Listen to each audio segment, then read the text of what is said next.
এই পর্বে মুখোশ খুলব সাবেক এক সেনা কর্মকর্তার। তার শুরুটা ছিল ৫ই আগস্টের পরপরই এক রোমাঞ্চকর ড্রামা সিরিয়াল নিয়ে মঞ্চে আবির্ভূত হন, যে নাটকের প্রযোজক, পরিচালক এবং প্রধান চরিত্র তিনি।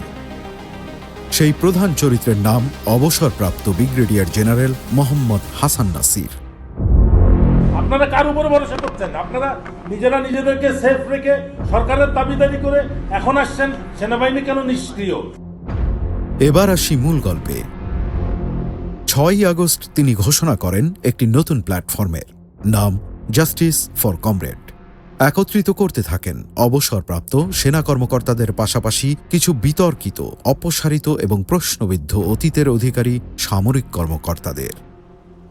এরই মধ্যে দেখা যায় লেফটেন্যান্ট কর্নেল হাসিনুর রহমানের মতো ব্যক্তিকেও, যিনি এক সময় গোপন বন্দিশালার নির্যাতনের শিকার হয়ে জাতির সহানুভূতি অর্জন করেছিলেন, কিন্তু এখন দাঁড়াচ্ছেন এক অস্বচ্ছ শক্তির পাশে। কিন্তু এখানেই বাঁক নেয় কাহিনী।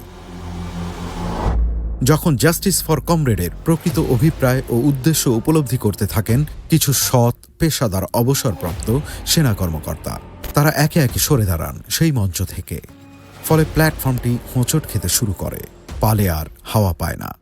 ঠিক তখনই হাসান নাসির আবারও দৃশ্যপটে ফিরে আসেন নতুন আরেক খোলস নিয়ে। নতুন platform Nexus defence for justice. নাম পাল্টায় প্যাকেজ, কিন্তু লক্ষ্য অপরিবর্তিত: প্রতিষ্ঠান বিরোধিতা, বিভ্রান্তি এবং কর্তৃত্বহীনতা ছড়ানো। এত কিছু করেও তিনি ক্ষান্ত হননি। নাসির সক্রিয়ভাবে ইন্ধন যোগাতে থাকেন আরেকটি প্ল্যাটফর্মে, যার নাম সহযোদ্ধা প্ল্যাটফর্ম।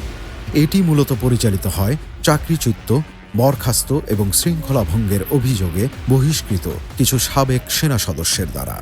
এই প্ল্যাটফর্ম বিচার আর সংস্কারের নামে ছড়িয়ে দিতে চায় বিভ্রান্তি, বিদ্রোহ, আস্থা ভাঙার নীল নকশা বাস্তবায়নে কাজ করছে। তাহলে এই অবসরপ্রাপ্ত কর্মকর্তার আসল উদ্দেশ্য কি?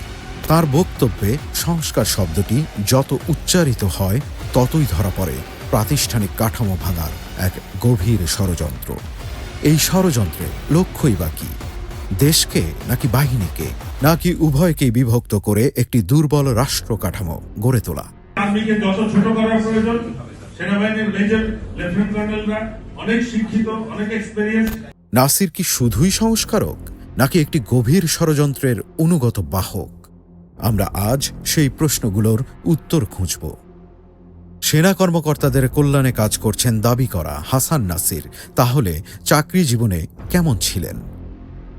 এই বিষয়ে জানতে কয়েকজনের মুখোমুখি হই আমরা। অন্তত ৩ জন সেনা কর্মকর্তার সাথে কথা বলি আমরা। মেজর আলমকে লাথি মারা সহ অসংখ্য ঘটনা আছে জুনিয়র অফিসারদের সাথে খারাপ আচরণের। তাহলে কেন এই দ্বিমুখী আচরণ? অনুসন্ধানে মেলে আরও চমকপ্রদ তথ্য। স্টাফ কলেজে অসুদপায় অবলম্বন ছাড়াও আছে অনিয়ম, দুর্নীতির অভিযোগ। কমান্ডিং অফিসার থাকা সময়ে জুনিয়র এক লেফটেন্যান্টের বান্ধবী আফসানা নামের নারীর সাথে জড়ান প্রেমের সম্পর্কে। রাজনৈতিক জীবনে কখনো একই আদর্শে হাঁটেননি তিনি, স্থির থাকেননি এক দলে। ২০১১ সালে বিএনপিতে, পরে জামায়াত, কল্যাণ পার্টি ও বিএনএমে যোগ দেন, এখন যুক্ত এবি পার্টির সাথে। এবার সত্য উপস্থাপনের পালা। আমরা অবসরপ্রাপ্ত সেনা কর্মকর্তা ব্রিগেডিয়ার জেনারেল হাসান নাসিরের বিষয়ে কিছু তথ্য পাই তারই ঘনিষ্ঠদের কাছ থেকে। নিরাপত্তার জন্য পরিচয় প্রকাশ করছি না। জানা যায় ৫ই আগস্টের আগে ছিলেন রয়ের এজেন্ট। আদতে এরপরই তাকে নিয়ে শুরু আমাদের অনুসন্ধান। মেলে উপস্থাপিত তথ্য।